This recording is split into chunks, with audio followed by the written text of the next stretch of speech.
إلهي بزنته لنكا مران منجدون انداوك أسجلين ليازو جمل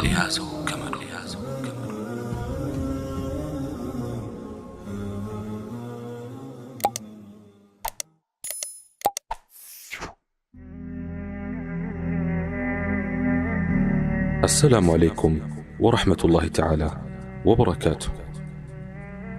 ሁላችንም ሞትን እንጠላለን ይላሉ እናታችን እመት ዓኢሻ ረዲየላሁ ዐንሃ።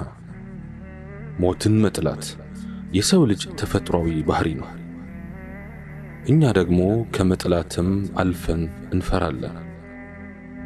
ለምን ስንባልም ምን ተይዞ ጉዞ እንላለን። ይኸው ብንቆይም ያው ነን፣ እንዲያውም ቁልቁለት አላህ ያለለት ሲቀር። በሌላ በኩል ደግሞ ሕይወትን የሚጠሉ ሞትንም የሚናፍቁ በርካቶች አሉ። ሕይወትን መጥላት ዱንያ ምንም ፋይዳና ዋጋ እንደሌላት አድርጎ ማሰብና ስለሷም መጥፎነት እያወሩ ጊዜን መጨረስ አግባብ አይደለም። በምድር ላይ ሲኖሩም ያላንዳች የምድር ላይ የነቃ ተሳትፎ የተሰጠንን ዕድሜን እንክት አድርጎ መብላት ሲበዛ ነውር ነው። ሰጪውን አለማክበር የመፈጠርን ዓላማ በትክክል አለመገንዘብ ነው። ከመጡ አይቀር ከዱንያ ጋር መተጋተጉና መጠዛጠዙ ነው የሚያዋጣው። እጅን ሰብስቦ ደረትን ገልብጦ በውጣ ውረዶቿ መሳተፉ መሰናከሎቿን መጋፈጡ ነው የሚሻለው። ዱንያ ጭቃ ከሆነች ሱሪ ጠቅልሎ ወደሷ መግባቱ ነው አማራጩ። ህልም ተፈርቶ ቁጭ ተብሎ አይታደርም። በየቦታው የሚሰሙና የሚታዩ ፈተናዎች ከመብዛታቸው ጋር ሕይወትን እወዳለሁ። ሕይወትን ወደድኩ ማለት ወደዚህች ምድር ያመጣኝን አምላክ ፈቃድ ወደድኩ ማለት ነው። በራስ በቤተሰብም ሆነ በኡማው በተለይ በዲን ጉዳይ ላይ ፈተና ባይኖር ጥሩ ነበር። ከመጣ ደግሞ መታገልና መታገስ ግድ ነው። የፈጠረን አምላክ ዱንያ ላይ ፈተና እንዳለ አስቀድሞ ነግሮናል። በፈተናዎቹም ከሰው መካከል ገለባና ምርቱን ይለያል። ጥሩ ምርት ለመሆን የዱንያን ፈተና መቋቋም ግድ ይላል። ሕይወት ድሮ እንደተፈጠረች ናት። አዲስ ባህሪ አላመጣችም።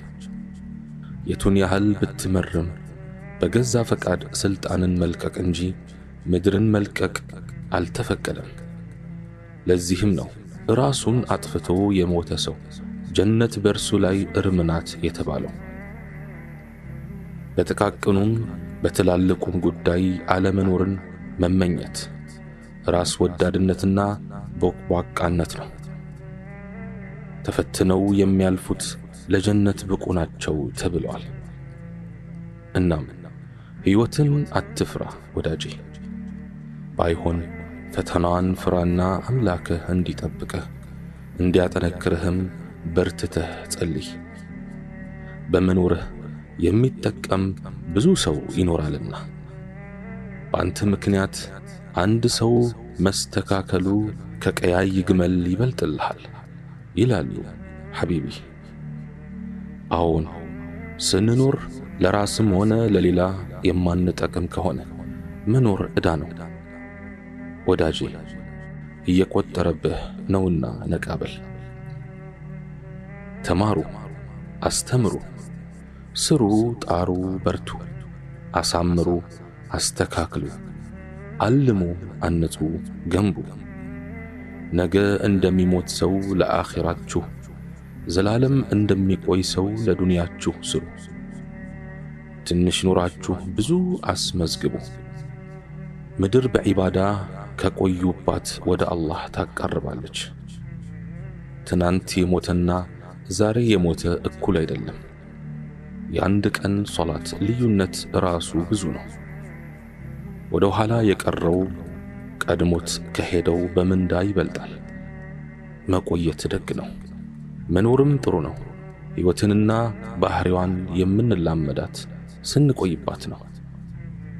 ስንለምድ ደግሞ ብዙ የምናስተካከላቸው ነገሮች አሉ፣ ልክ እንደ ትዳር። እናም በመጨረሻ መለያየታችን ላይቀር ለፍች አንቸኩል። በሕይወት መኖር ዕድል ነው። ትስተካከልበታለህ፣ ትታደሳለህ፣ መስመር ትይዛለህ። ስትቆይ ትበስላለህ፣ ትታረማለህ፣ ሚዛናዊ ትሆናለህ። ድንገት ለመደነቅና ዕውቅናን ለማግኘት ብለህ የጀመርከውን መንገድ ሁሉ ለአላህ የማድረግ ዕድል ታገኛለህ። አንዳንድ ዕውቅ ዓሊሞች ምን ይላሉ መሰላችሁ? ዒልምን ለራሳችን ጥቅም ብለን ፍለጋ ገባን። አላህ ግን ለእኔ ካልሆነ ብሎ በሂደት ወደ ራሱ ጠራን።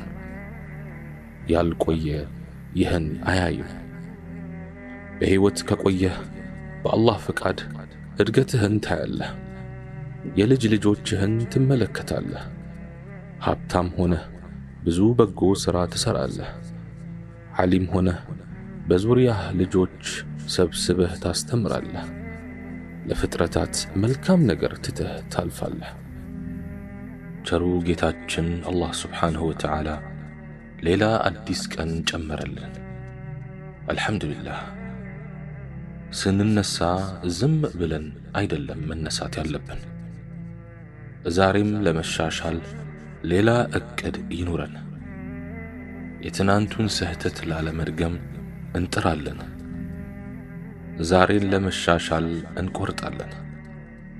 ካለፈው እንማራለን። ከቀደመው ልምድ እንቀስማለን። በተቻለን መጠን ሥርዓት ለመያዝ እንሞክራለን። የሰው ልጅ በሕይወት እስካለ ድረስ ዕድሜውን በሙሉ ይለፋል፣ ይወጣል፣ ይወርዳል። እንሰራለን፣ እንኖራለን፣ እንኖራለን፣ እንሰራለን። ዱንያ ላይ መልካም ነገር ከመስራት የሚያቆመን ሞት ብቻ ነው። ሙእሚን ከኸይር ነገር አይጠግብምና። ወንድሜ ሆይ የደረስክበት ደረጃ አያጃጅልህ። ስማለኝ፣ ሀብታለኝ፣ ዕውቀታለኝ አትበል። ሰግጃለው፣ ጾም ያለው አትበይ። ጥፋትሽን ሁሌም አስታውሺ። መሬት ላይ ለመራመድ በከበደህ ቁጥር ስጁድ ውረድ፣ ኀጢአትህንም አውርድ። የረዘመ ስጁድን ተቋቁሞ የሚቆይ መከራ የለም። በርቱ። መልካም ሥራ ካለህ የአላህን ስብሓንሁ ወተዓላ እዝነትና ረሕመት በሰፊው ለመከጀል አታፍርም። ስትጠይቀውም አትሸማቀቅም። ጥሩ አቋም ላይ እንዳለ ያወቀ ሰው ለብሔራዊ ቡድኑ ሊመረጥ እንደሚችል ይገምታል። ጥሩ ኢማን ላይ ያለ አይሸማቀቅም። በራስ የመተማመን መንፈሱ ይጨምራል። አላህንም ስብሓንሁ ወተዓላ ሲለምን ደስ እያለው ነው። አላህ ስብሓንሁ ወተዓላ ለልመናው እጅ እንድትዘረጋ ካበቃ ያኔ ዕድሉን በሰፊው ተጠቀምበት። ከሀብታም ቤት ትንሽ ነገር አይለመንም። አላህ ስብሓንሁ ወተዓላ ሞልቶታልና ከለመንክ ውዱን ነገር ከጠየቃችሁ የጀነት ላዕላዩን ክፍል አልፊርደውስን ጠይቁ ይላሉ ነቢያችን ዓለይሂ ሰላቱ ወሰላም።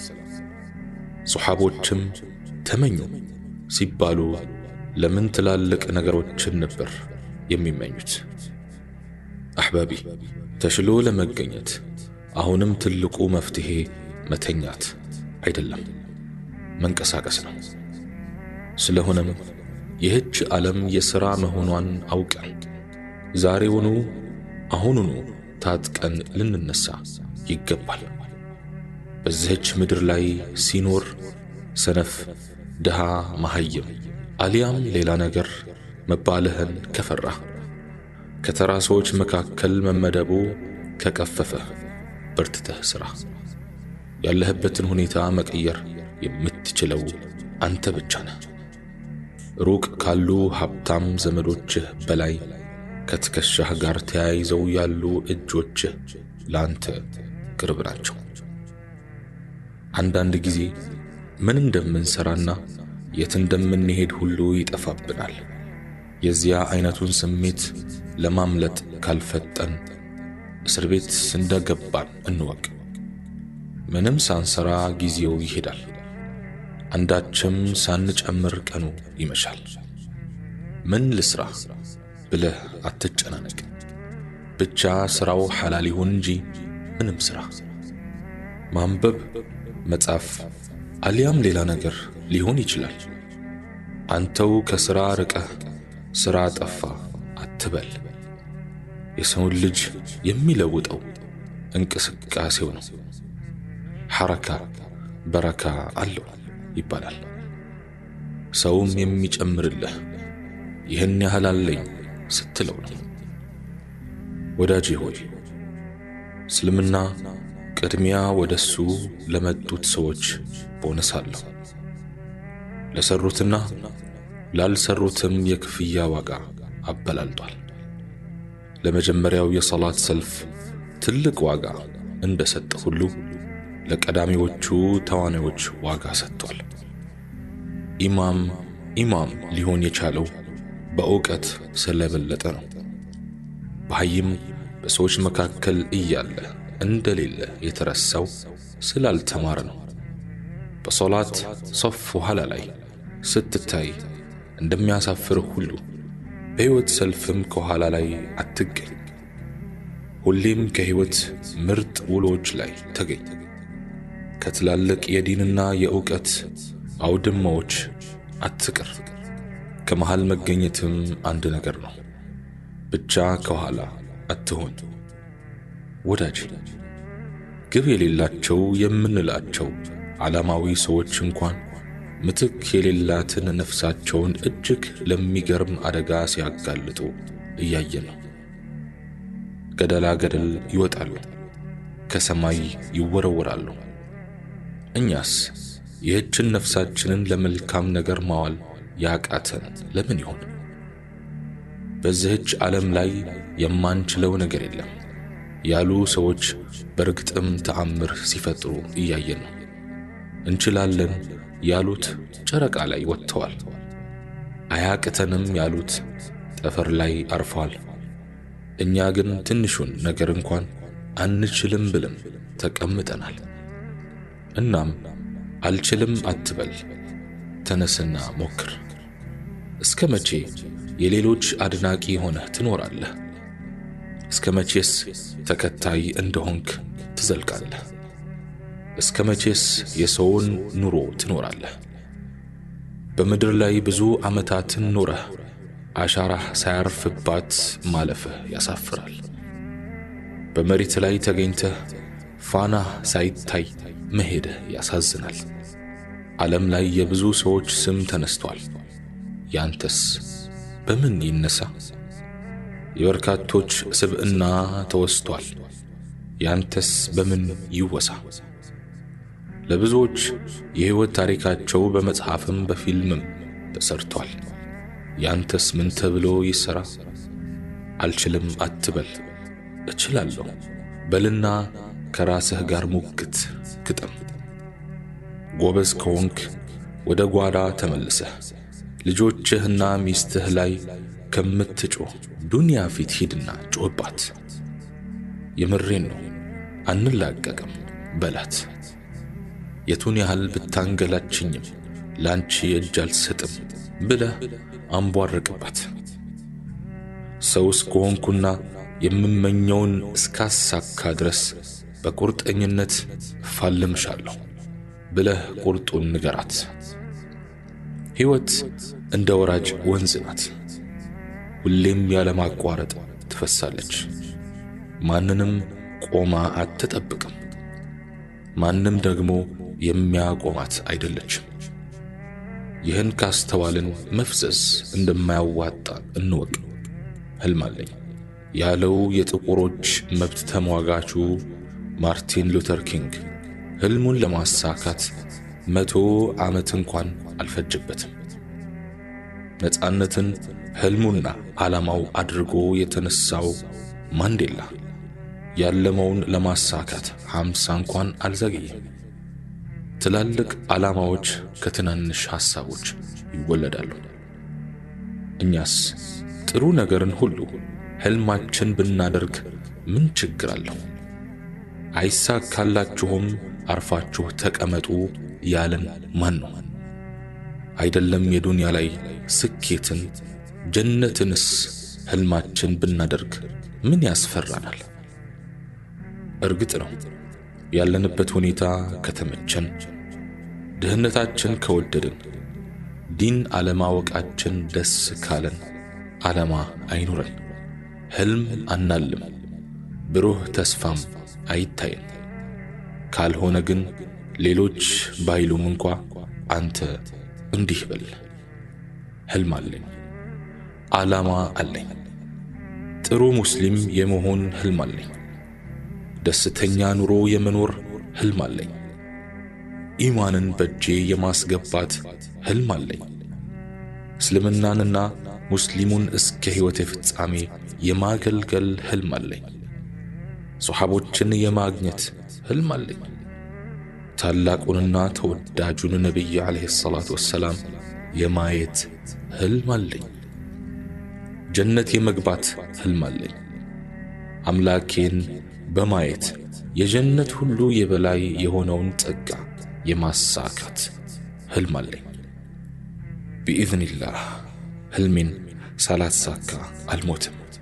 ኢንሻአላህ ዓላማዬን ሳላሳካ ምድርን አልለቅም። አላህ ስብሓነሁ ወተዓላ በሰማነው የምንጠቀም ያድርገን። سبحانك اللهم وبحمدك أشهد أن لا إله إلا أنت أستغفرك وأتوب إليك وآخر دعوانا أن الحمد لله رب العالمين والسلام عليكم ورحمة الله تعالى وبركاته.